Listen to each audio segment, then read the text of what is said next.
Yes, so I was just speaking about the parent organization, which is Social Value International. So, how Social Value International sees itself is as a network of networks. So, yes, they are registered in UK and driven by primarily the needs of the UK acts as well. But then across the world, as I said, they have started these network offices, which individually drives the conversations within their geography on the social accounting practices.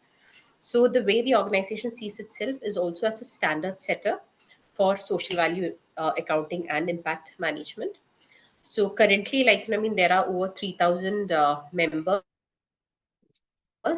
in Social Value International, across 60 countries, and there are about 26 networks. Because it's not necessary that I have mentioned 60 countries, but it's not necessary that every country will have an established network. Like right now in India, as how Prajakta mentioned, we have registered ourselves as a Section 8 company, which is a Social Value India Foundation. Hmm. So that way is we associate with Social Value International as a joint member network, which has more capacity and flexibility with respect to how we interact with the parent organization as well. So it's purely a member led organization.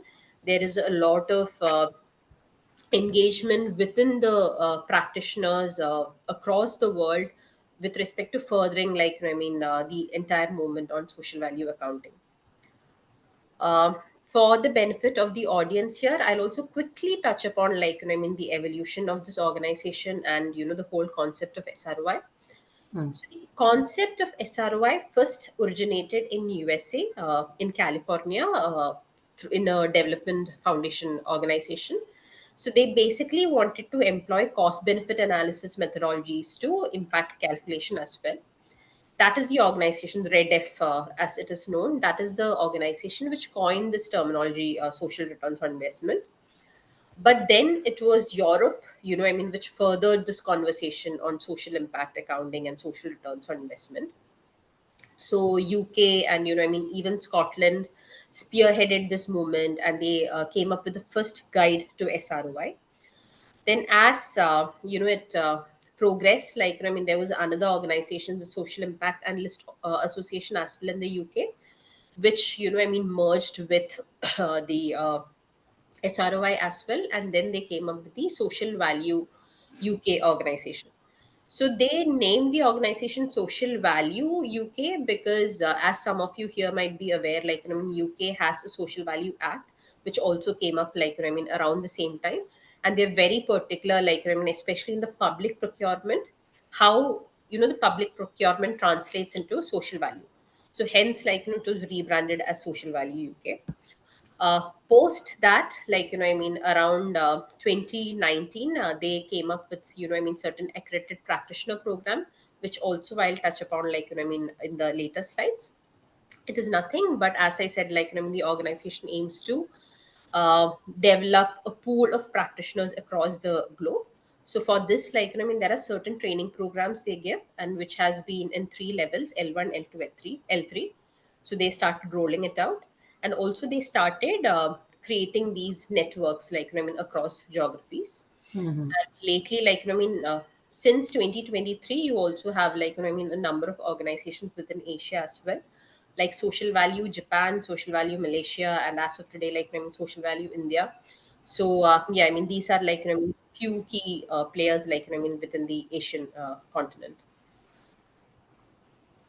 And Pooja, just curious that Yes. do they have interactions with each other across geographies, learning Yes. and developing? Yes, so I will also touch upon it a bit later. But then the thing is, once you're a member to Social Value International or Hmm. any of these network bodies, so one, your profile gets added to their internal system, and then you are part of an internal management system where you can also connect, network with other practitioners.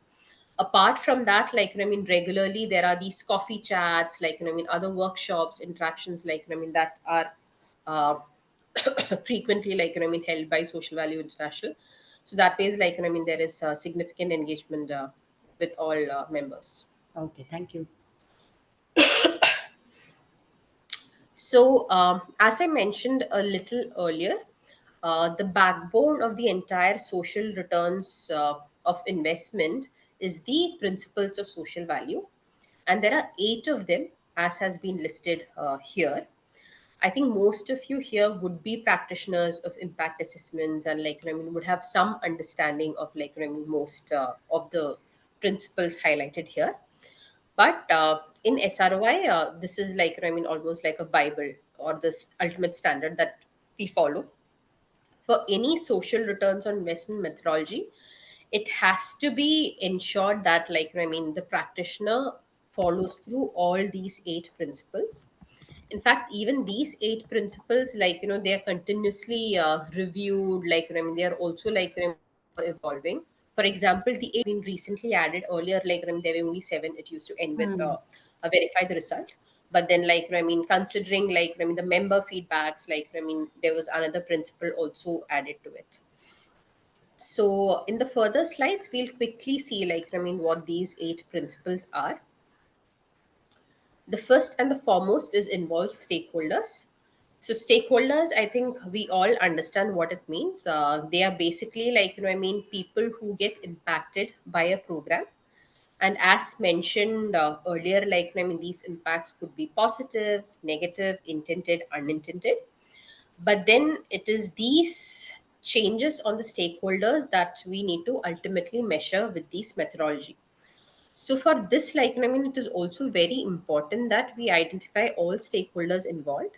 I mean, there could be varying degrees of impacts, I mean, with respect to, like, I mean, different stakeholders as well. For example, if it's a school project, like, I mean, definitely the students would be, like, I mean, one of the key and the primary stakeholders, as we call. But there would Hmm. also be, like, I mean, some impact, say, like, I mean, on the teachers with respect to, like, I mean, how they are being enabled to, I mean, better employ learning resources. With respect to parents, in terms of, like, I mean, how they see, like, I mean, their children, like, I mean, progressing in their education. So there are a number of stakeholders who are getting impacted. So it is necessary to identify all stakeholders, which could be primary stakeholders as well as secondary stakeholders, and see, like, I mean, what the varying changes are on each of them. So, and again, like, I mean, when it comes to practice, you can do this in a number of ways. Like, I mean, you can have discussions with the community. There could be, like, I mean, any kind of participatory workshops, whereby, like, I mean, we can come up with the comprehensive list of all the stakeholders who are involved in the project. Any questions here? Does anyone have any examples of, like, I mean, how they might have done it in any of the projects, and how they ensured, like, I mean, all stakeholders affected have been considered?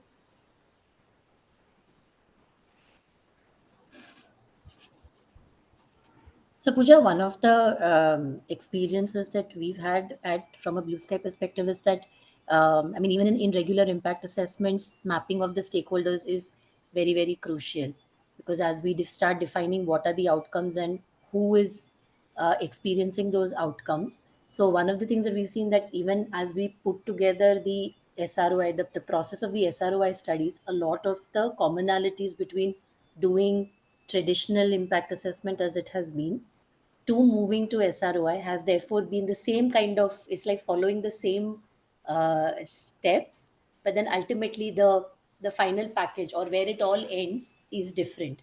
So I would actually ask participants to use in the chat box if you would like to respond, that how easy or difficult it has been for, let's say, on a scale of 1 to 5, for programs to map all the stakeholders on a scale of 1 to 5. Is it very easy or is it extremely difficult? If it's very difficult, then 1, and if it's very easy, then 5. We'd like to hear some. I Actually, think I'm. my own response to it from experience would be, Yeah. somewhere in the number of two, maybe. Okay. Because even recently, like, I mean, there is this exercise that I'm doing, in which, like, we have to roll out a survey with stakeholders. It's again an education program, but it is so difficult to get the survey feedback from Hmm. stakeholders as well. So yeah. We're getting some interesting. We're getting a 3, 4. 2 or 3. So I think everybody is 4. Ravi Shankar says 4, which is very, very good. That it's really easy to get feedback. But I think generally most of our experiences lie somewhere in the middle, the 2s and the 3s that tends to happen. But nevertheless, it, like you rightly also said, that it's the most important step of building towards an impact, whether it's SROI or it is any other evaluation methodology. So back to Yeah. you, Pooja.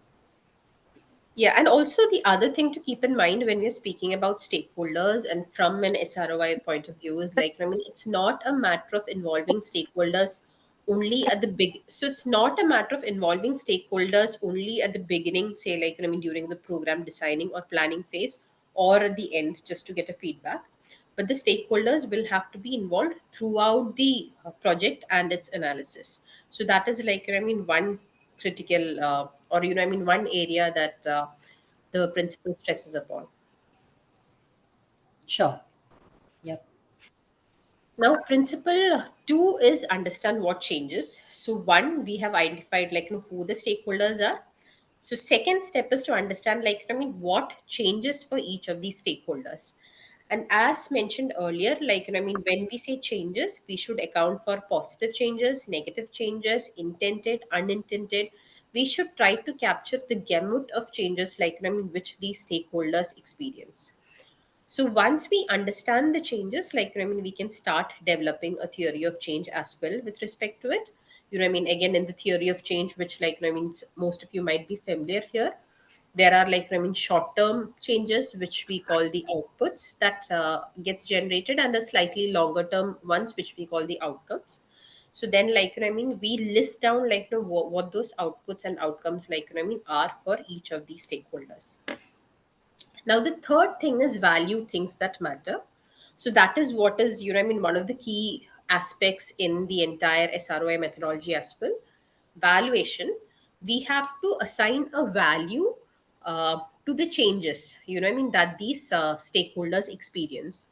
So again, these values could be like, I mean, a preferential value, like, I mean, we can ask like, I mean, maybe just how Prajakta inquired in the earlier, like, in a scale of like, I mean, 1 to 5, I mean, how important is this for you, like, I mean, so they can scale that. Otherwise, like, you can also use these financial proxy indicators. For example, like, I mean, there is any training program, like, I mean, that is being rolled out, like, I mean, by any CSR foundation. So probably, like, I mean, that is replacing any kind of personality development programs that the participants would otherwise have had to enroll in. So there is a monetary value that is associated with, like, I mean, such expenses on any external trainings that otherwise, like, I mean, these participants had to shell out. So we'll have to understand, like, I mean, what could be those financial proxies, Hmm. which could communicate, like, I mean, these impact or changes to the stakeholder. Is there Hmm. any question on the evaluation part? So, Pooja, from a practitioner standpoint, the assigning a monetary value is always the harder part, and I mean, based on our own experiences, it is often a lot of secondary research that goes in. But we've also realized, and this is what we also tell our clients, is that the recognition that SRO is potentially not only the end of program evaluation, but being able to think about some of these measures upfront, like let's say if it's a scholarship program for students who belong to the economically weaker sections, what is really the expenditure that their families are putting in, and what is it taking away from the families in terms of living a wholesome life? I think these are some of the things that would even benefit, even if those numbers are not accurate, because I mean, from an Yes, Indian perspective, we have a lot of data and information that comes in.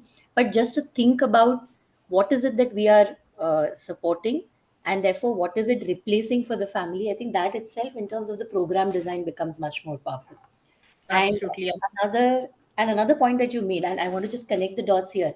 So in the social stock exchange, we've done some of the impact assessments of the entities that are listed there, and it's very heartening to know that from the SROI perspective, the principles of unintended outcomes. So there is both positive outcomes, unintended, as well as negative, and there is a lot of stress on even the potential unintended negative outcomes. So it is important to recognize upfront that yes, not everything we can control, but to be able to at least think through and assess the risk of what the potential negative outcomes can be. Like a quick example is a lot of the skilling programs focus on women from backward communities, economically weaker sections, but at the same time, empowering the women also puts into jeopardy the family's approach to engaging with the girl or the girl student coming back and challenging the norm. So there is a lot of pressure and stress that gets created in the system, and then to be able to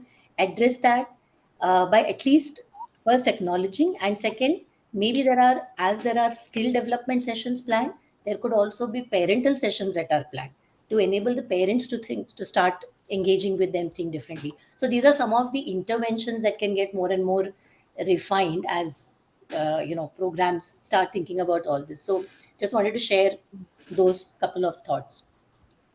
Absolutely, yes. So that is why, like, I mean, we have these principles laid out so that, like, I mean, no practitioner misses out on all these nuances. So, Hmm. like, even when we are looking at, like, I mean, what changes, like, I mean, we shouldn't forget the negative changes as well.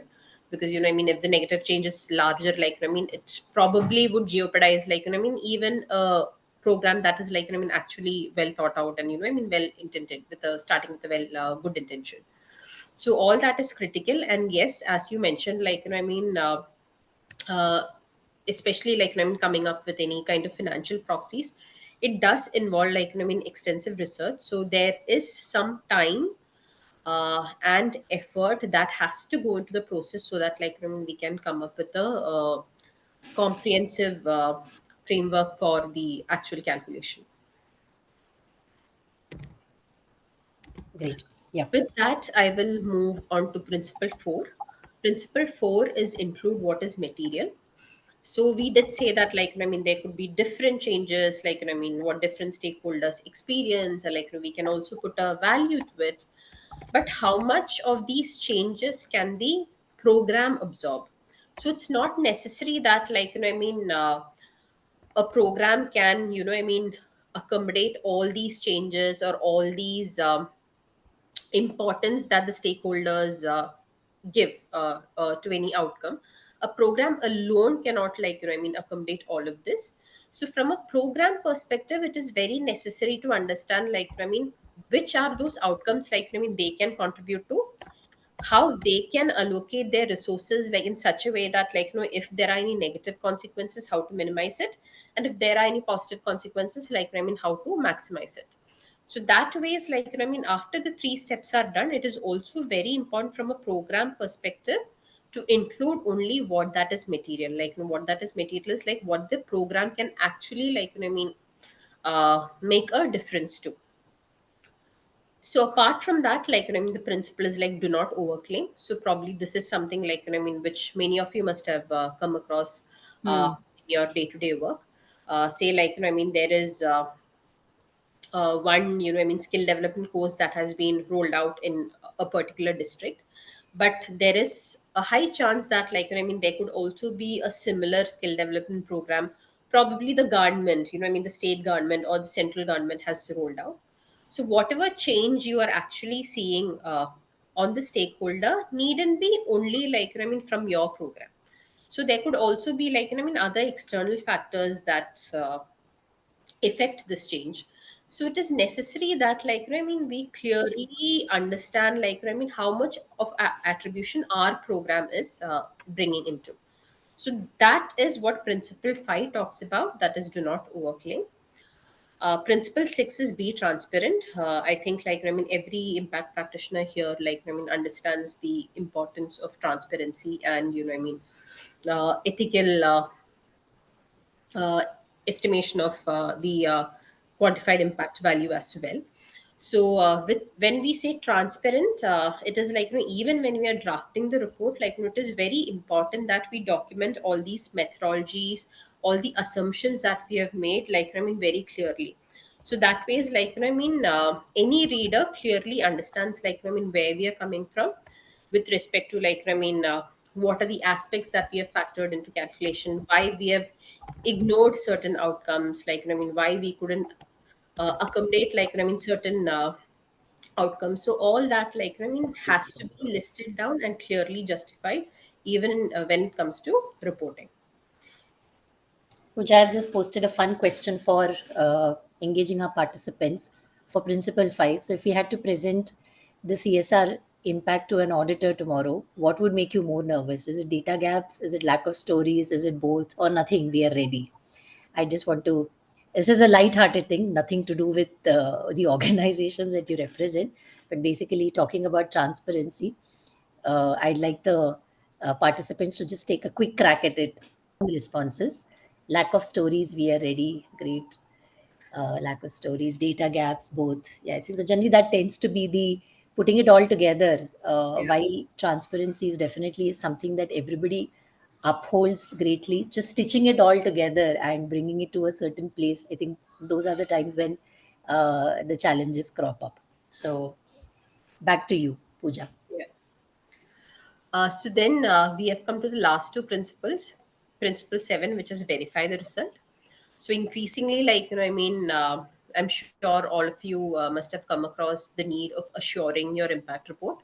So even SBI, with its SROA methodology, stresses upon the need of report assurance. So again, like, there are specific assurance framework that SBI also adopts. So once the results are published, like, it is required that, like, it also has to be assured by an independent practitioner. Mhm. So this is just to further provide credibility to the findings, and also to ensure, like, nothing has been missed out, and also probably to improve the next SROI exercise or the impact assessment exercise. So again, like, there is no mistake as such in the entire steps that you follow with respect to SROI estimation. But then it is always, continuously evolving. It's always on the improvement trail. So once that is done, you have your results, you have it assured. Now it is like, how you're being responsive with respect to it. So one, like, is providing feedback, back to your stakeholders, saying, like, this is what we have done, and, like, this is our findings, and also collecting feedbacks from the stakeholder on the results. So probably, like, even they might have inputs into it. So that way is like, this becomes a feedback loop. And also trying to assess, like, how these findings also align to larger societal objective, like, because one common thing these days that we use is the sustainable development goals, to see, like, how this program and its outcomes are also contributing to such universal goals. So, to quickly summarize about this methodology and these principles, as I just want to reiterate, like, this is nothing set in stone. What Social Value International is giving is a very flexible approach for all organizations to follow. These are the principles or the guiding steps that they are providing, which will help organizations do their impact valuation in a comprehensive way. So again, like, what needs to be noted is Social Value International is not providing any standardized metrics, but it is Mhm. just standardizing the process of impact valuation. So the framework is given, and so, like, as relevant to your context, scale, and nature of interventions, you can apply it at the ground level. So hope that is clear. I'll also quickly touch upon this. So here, like, Mhm. you see a number of acronyms, and, many other frameworks, especially in the ESG and impact space.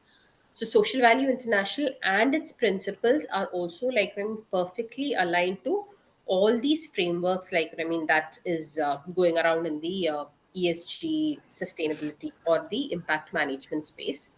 So Social Value International and its principles, you can also use to strategize your impact assessment.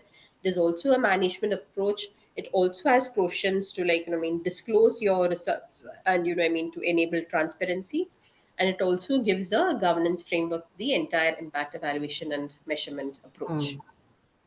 So that's great because a lot of the ESG reporting is based in UN Global Compact, GRI, Sustainable Development Goals. So what you're Yes. essentially saying that it all is cohesively coming together, Yes. even with And social. also, like, how I said, SPI doesn't give a metrics. Hmm. So if you need any such metrics, like, you can refer to other frameworks, like, say a GRI. So Hmm.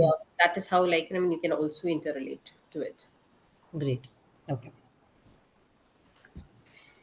So again, quickly, like, what is social returns on investment? We have seen all these 8 principles. So conducting an impact valuation rather, applying these 8 principles is what we actually call the social return on investment. Again, what is key is the monetization of impact.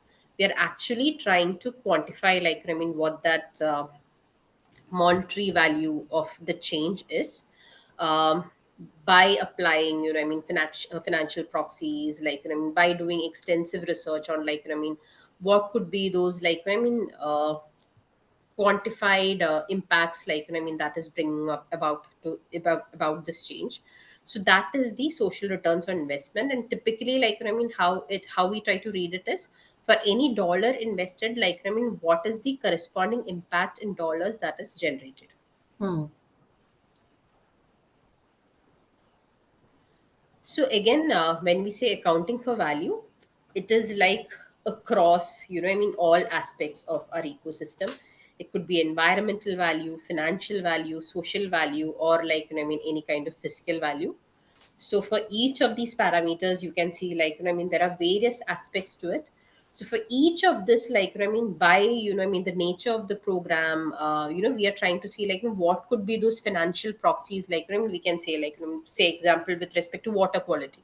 So water quality, like, suppose a program is providing clean drinking water.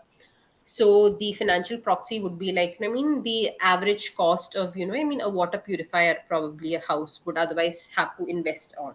So that is, like, the savings the house is making because of this program.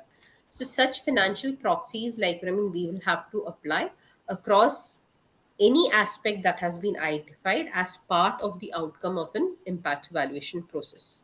Hmm. Again, when we say, like, type of value, it also is, like, for the different types of stakeholders. It could be Hmm. organizational level, government, like, individuals, rural communities, urban communities, natural environment. So it is across the entire spectrum. Yeah. Hope there are no queries till now, because the key slides on social returns on investment and the principles is over. So I just want to quickly tell you about Social Value India Foundation as Sure. well. Yeah. So, yeah, so in Social Value International or Social Value India Foundation, there are, like, 2 ways by which, like, an individual or an organization can engage. So one is, like, by memberships, and the other is, like, by training. So this slide talks about, like, what a membership can offer. So typically we say it as connect, learn, get accredited, and shape the moment. So if you're an individual, you get to be part of a pool of social value practitioners across the world. As I said, like, there are about, like, 4,000 practitioners across the world. So once you're a member, like, there is a online space which you will get access to. There would be, like, various topics of discussions, like, interest area, various opportunities to raise queries, interact with other practitioners. So that is one way. Apart from that is learn. So learn, one way would be the trainings that SPI provides, but even apart from that, there are these regular workshops and, like, other events that SVI or the network organizations, like, frequently conduct. Apart from that, like, yes, be an accredited a trainer or a practitioner, and then you become a part of shaping this global movement on social accounting. And if you're joining in as a organizational member, So as I said, like, you can either join as an individual or as an organization. So if you're an organizational member, like, you can also nominate, like, who are those individuals from your organizations who can also get membership of Social Value International. Mhm. So, few benefits are like, you can feature your logo, the organization logo on the SVI website. Similarly, like, there'll be a social value pioneer logo, like, that is given to your organization, which you can use for your publications, e-signature. There are also few discounts that we give on the, initial L1 exam that we call, like, also, other regular workshops that we conduct. And also we could also consider workshops that are exclusively designed for your organization. So these are like, few of the membership benefits. Apart from that, those who are interested, like, can also, like, follow these professional pathways, Mhm. which is defined as L1, L2, L3. L1 is the social value associate level. So this is nothing in the L1. In L1, you just have to prove that you have a theoretical understanding of social value and, its principles. So this, like, most of the relevant information is available online. You just have to read through it, and it's an online, multiple choice exam that has to be given. So once you clear it, you become an L1 associate. Post that, like, there is another training. This is a bit more a longer training of, like, 4 5 days, like, about 20 hours in total. um, After which, like, the trainee becomes an accredited practitioner. So after the training, the trainee is required to come up with a social returns on investment report by themselves, and which would be, like, reviewed by one of the international Right. practitioners. Hmm. After which you can start, giving all these small workshops, trainings, as recommended by Social Value International. Apart Great. from that, you have these advanced practitioner, that is, like, level 3, post which, like, you can become an trainer or an assurer, like, within the international community. So that is how, like, we see this professional growth in the social accounting pathway. Great. And Pooja, it's also been Social Value International is a great resource for a lot of the sample reports which have been assessed and they have been accredited, right? So Yes. we found a lot of value in reading through those and understanding frameworks. And I, with respect to just from the audience perspective, any questions that are coming up, we have some question that we have received earlier from few of the participants. So we will maybe take a few questions. In the meantime, my colleague Jess will also be sharing the feedback forms in the link. So please fill that up. This is all part of the hygiene. But Pooja, thank you so much for joining us today uh, and sharing your some questions, Pooja, that uh, were like frequently shared questions, kind Sure. of. There are frequently asked questions. So in today's India landscape, we have our CSR reporting that's mostly output driven, primarily because collecting the data and assessing all that information is harder. So number of trainings, number of beneficiaries. So in your view, how do we practically move from that into outcomes and then actually graduating to value? What are some of the things you have seen? Yeah, so what we recommend as an organization as well, because we do understand, like, it is quite a cumbersome exercise as well. So it's best, like, an organization also consider it as in phases. First try implementing, like, the principles in your organization, and then slowly, like, do the initial, theory of change, get the theory of change in order for the organization, and then get into the evaluation part of it. And increasingly, like, I missed to say, like, one of the reason why we decided it was necessary to start an India network Mm. organization now is, like, because there is an increasing requirement, like, across stakeholders, like, be it, the government, investors, everyone, like, wants to see, like, impact assessment reports, like, there is also an increasing conversation worldwide. So if you're aware, like, even the ESG space, there is something called the IFRS, International Financial Reporting Standards. So Mm. they have a sustainability standards as well. So that Mm. is also, like, because that is in accounting standards. So increasingly, like, the ESG, like, social space is moving towards accounting as well.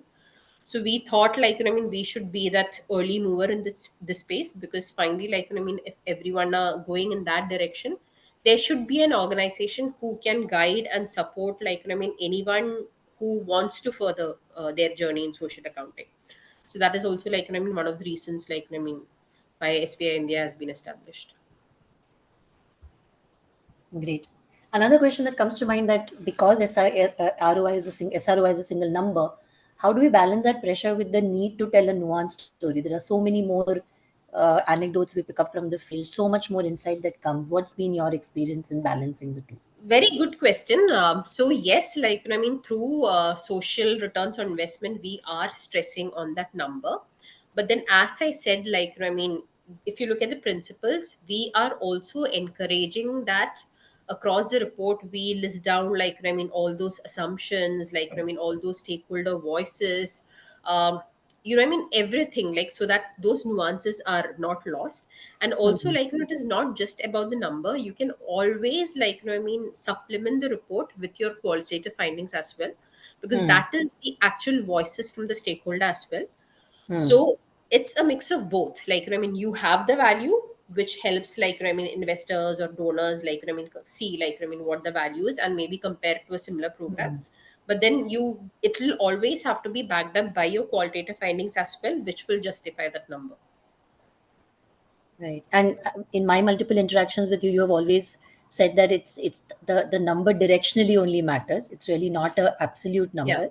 Yeah. And we've also seen that when we've presented SROI findings to the CSR boards, we've led with the ratio first and then unpacking it to say that this much percentage of value is coming from, let's say, the better health outcome. This much is Mhm. coming from increased income for the families that are getting the health intervention, and which has helped them see both the credibility of the number and the richness of the story. So supplementing the number with the story, like give the number, don't let it stand alone, always anchor it in Yeah. stories and disaggregated insights which all start coming together. I think that's always been a very powerful approach. So while organizations say, hey, I want an SROI number, but the package is actually the complete package. Yes. Great. All right. So we are any questions in the chat? I'm just looking at some of the chat window is closing for me. Yeah, we have a question from Jyotsna. Sure. She Can has somebody read asked, it out, please? yeah, so she has asked if the availability of good data is good in India. So that is one of the questions. Availability of good data in India. Okay. Yeah. Yeah, so I think, like, for some of this, like, you do have certain databases, like, some of the baseline, like, you can always, like, use the census data and, like, other externally published reports. So I would say, like, there are data, because, especially given the number of grassroots organization you have, they've all been doing, like, some kind of impact assessments over the years. So it's good to, like, go back, like, do a deep dive research into, like, any similar studies that have been conducted, like, what is the kind of numbers, like, they have come up with. So uh, probably, like, at this moment, like, I wouldn't say you have like, even SBI India Foundation or even SBI internationally, they do not say, they do not have a set database saying that, like, this is what you have to refer, like, if you're in the education sector, this is the data set that you have to refer. We don't Hmm. have anything like that. So that way, secondary research is, does become very key to it. So it is about, finding what is most relevant to your program, and also disclosing the same in the reporting aspect as well. Right. Okay. All right. On that note, given that we are at 4 past 4, thanks everybody. Have a great festival. Have a great evening, great Friday, great weekend. Thank you. Bye bye. Thank you. Thank you so much. Thanks, everyone.